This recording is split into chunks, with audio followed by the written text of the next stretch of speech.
तो बीफ विवाद, जाति की जंग, आरक्षण का रण, बिहार के चुनावी समर में ये सारे मुद्दे छाए हैं। और हमारे सहयोगी विक्रांत यादव ने वरिष्ठ जेडीयू नेता शरद यादव से इन पर बात की।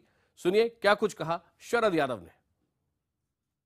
बिहार चुनाव प्रचार तेजी पर है। हमारे साथ बात करने के लिए मौजूद हैं महागठबंधन की बड़ी पार्टी जेडीयू के राष्ट्रीय अध्यक्ष शरद यादव जी। शरद जी, बिहार चुनाव प्रचार एकदम ठीक दिशा में आप लोगों का चल रहा था, उसी बीच लालू जी का बीफ वाला बयान आया और अब बीजेपी के तमाम नेता कई तरह के आरोप लालू जी पर लगा रहे हैं। मैंने देखिए उनकी जो 2014 है उससे उनने एक रास्ता पकड़ा हुआ, धार्मिक आधार पर कोई किसी तरह का भी बहाना बनाएंगे वो, और दादरी का जो जघन्य अपराध है उसको इंपोर्ट कर रहे हैं आप। तो वो तो उनकी सोची समझी रणनीति रहती। तो इस पर जब लालू जी ने खंडन कर दिया तो इनके कितने लोगों ने बयान दिए, उनने खंडन नहीं किए क्या? आपकी जो स्टेट मिनिस्टर है, जिसको पार्लियामेंट में जिसके बयान पर जब वापस हुआ तब हुआ, कितने तरह के बयान हैं, साक्षी महाराज के, निरंजन ज्योति के।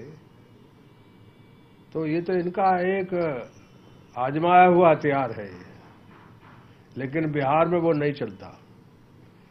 बाबरी मस्जिद के बाद यदि कहीं दंगा नहीं हुआ था तो वो बिहार ही है।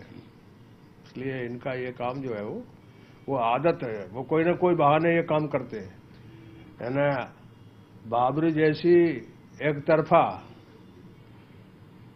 पूरी अमानवीय घटना को, इतनी दर्दनाक घटना को वो इंपोर्ट कर रहे हैं। लेकिन शरद जी, आपको लगता नहीं है कि लालू जी क्योंकि परिपक्व राजनेता हैं, इस तरीके का अगर बयान दिया ही नहीं जाता, इस विवाद में ही नहीं पड़ा जाता, तो ज्यादा ठीक महागठबंधन के लिए है ना कि उन किसी के बयान पे बयान हम नहीं देते, वो खुद सक्षम है।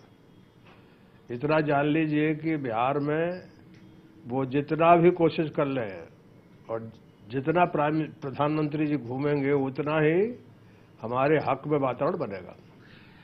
बीजेपी कह रही है कि आरक्षण को लेकर के किसी तरह का कोई विवाद नहीं था, लेकिन जेडीयू और आरजेडी इसमें भ्रांति फैलाने की कोशिश कर रही है। बीजेपी ने अपना रुख साफ किया है कि वो आरक्षण को लेकर के किसी तरह का बदलाव नहीं करने जा रही।